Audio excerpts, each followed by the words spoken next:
Class 9-এর ইতিহাস।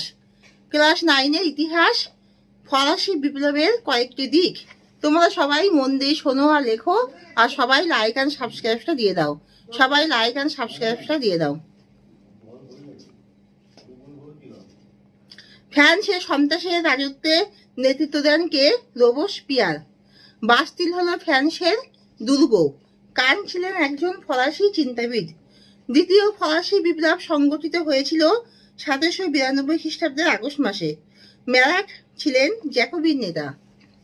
The Persian letters গ্রন্থ লেখেন মন্টেস্কু। ফ্রান্সের কর ব্যবস্থায় টাইট ছিল ধর্মকর। ফ্রান্সের প্রথম লিখিত সংবিধান রচিত হয় 1791 খ্রিস্টাব্দে। ফ্রান্সের তৃতীয় সম্প্রদায় ছিল ফ্রান্সের সাধারণ জনগণ। ওয়েলথ